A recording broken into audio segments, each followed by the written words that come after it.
Bismillahirrahmanirrahim. Assalamualaikum warahmatullahi wabarakatuh. Pada kesempatan kali ini, kami akan membahas materi tentang model pembelajaran web pada mata kuliah pembelajaran terpadu.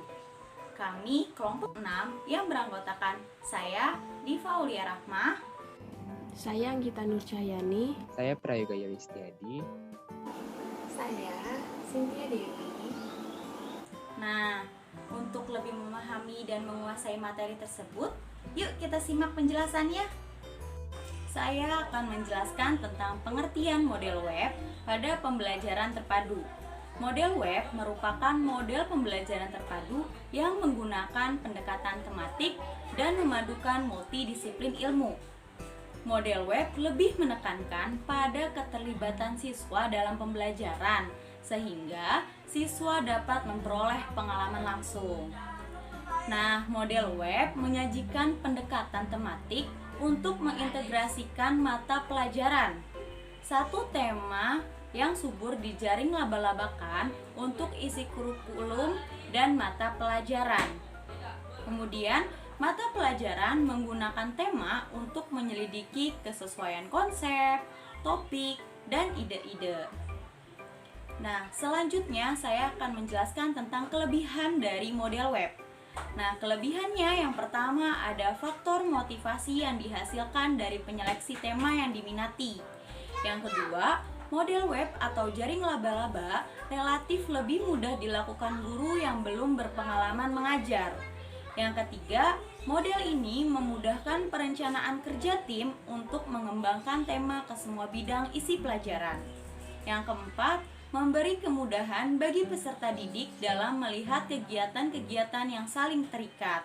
Dan yang terakhir, siswa dapat dengan mudah melihat bagaimana kegiatan yang berbeda dan ide yang berbeda dapat saling berhubungan.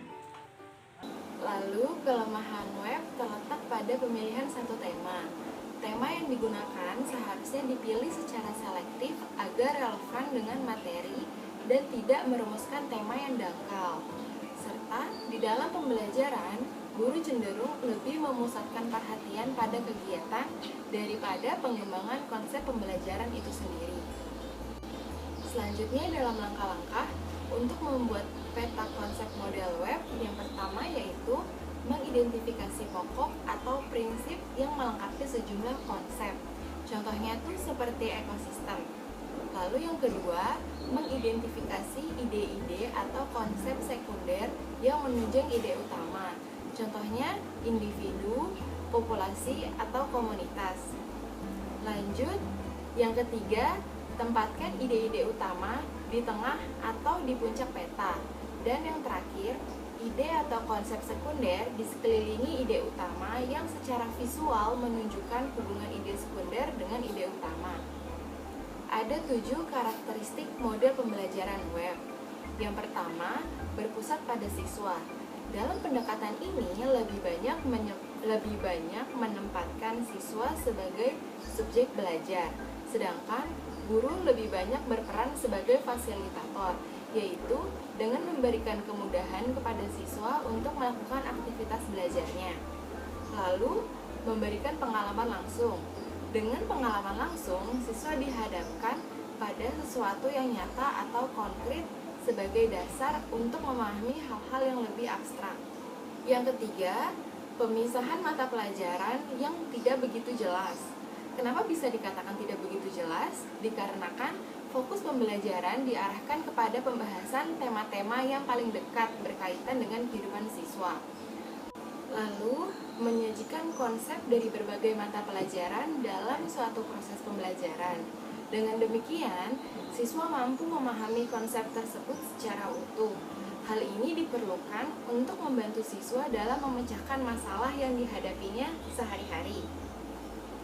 Selanjutnya, bersifat fleksibel, di mana guru dapat mengkaitkan bahan ajar dari satu mata pelajaran dengan mata pelajaran lain, bahkan mengkaitkan mata pelajaran dengan kehidupan siswa dan keadaan lingkungan sekolah di mana mereka berada. Lalu, hasil pembelajaran sesuai dengan minat dan bakat siswa. Serta yang terakhir, menggunakan prinsip belajar sambil bermain yang menyenangkan. Membuat peta konsep model pembelajaran terpadu model web. Yang pertama itu ada tahap perencanaan. 1. Penetapan tujuan pembelajaran. Yang kedua, penetapan bahan dan alat bantu yang digunakan. Dan yang ketiga, penetapan metode. Lalu yang kedua ada tahap pelaksanaan. Yang ke-1, ajakan guru untuk mengamati alat bantu atau objek tertentu sekaligus melakukan perbincangan. Yang kedua, perbincangan ditindaklanjuti dengan proses identifikasi sub-sub tema. Lalu yang ketiga, visualisasi atau penggambaran atas tema dan sub-sub tema yang diperbincangkan. Yang keempat, kegiatan pengamatan lebih lanjut atas alat bantu objek.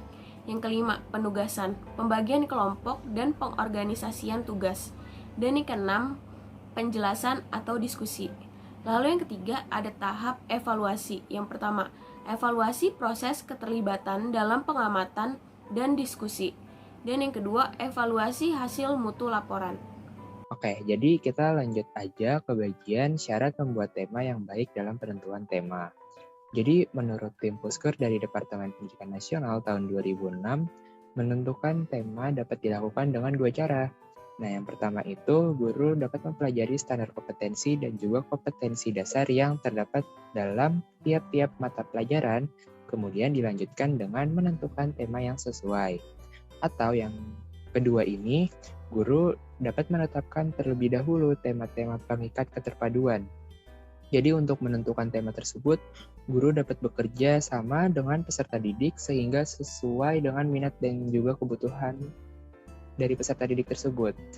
Yang menjadi permasalahannya itu adalah bagaimana menentukan tema yang tepat sehingga dapat mengikat semua mata pelajaran yang harus dikuasai oleh peserta didik. Dalam memadukan atau mengikat pelajaran-pelajaran menjadi satu tema, itu perlu diperhatikan syarat-syaratnya. Yang pertama itu tidak semua mata pelajaran harus dipadukan. Kemudian yang kedua dimungkinkan terjadi penggabungan kompetensi dasar lintas semester. Dan yang ketiga, kompetensi dasar yang tidak dapat dipadukan dapat diajarkan tersendiri. Keempat, kompetensi dasar yang tidak tercakup dalam tema tertentu harus diajarkan baik melalui tema lain maupun berdiri sendiri. Dan yang kelima, kegiatan ini ditekankan kepada kemampuan membaca, menulis, dan berhitung, serta penanaman nilai-nilai moral. Ya, untuk keenam, tema-tema yang dipilih disesuaikan dengan karakteristik siswa, minat, lingkungan, dan juga daerah setempat. Lalu, jika syarat-syarat tersebut telah diketahui, maka penentuan tema bisa dimulai dengan tahapan persiapan terlebih dahulu, yaitu berupa yang pertama, pemetaan standar kompetensi, kompetensi dasar, indikator dalam tema, yang kedua, penetapan jaringan tema, ketiga, penyusunan silabus, dan yang terakhir itu penyusunan rencana pelaksanaan pembelajaran atau RPP. Jadi kesimpulannya, pembelajaran terpadu model web merupakan suatu pembelajaran yang menggunakan metode tematik. Penggunaan pembelajaran terpadu model web ini lebih menekankan pada penentuan tema belajar yang harus tepat dan mengikat pada proses pembelajaran. Karakteristik model web itu sendiri harus berpusat pada siswa, memberi pengalaman langsung, pemisah antara mata pelajaran yang tidak begitu jelas, menyajikan konsep dari beberapa mata pelajaran, bersifat fleksibel, hasil pembelajaran harus tepat sesuai dengan minat dan bakat siswa. Juga menggunakan prinsip belajar sambil bermain yang menyenangkan. Sekian presentasi dari kelompok kami, mohon maaf apabila ada kata-kata yang kurang berkenan. Billahi fisabilillah, fasabiqul khairat, wassalamualaikum warahmatullahi wabarakatuh.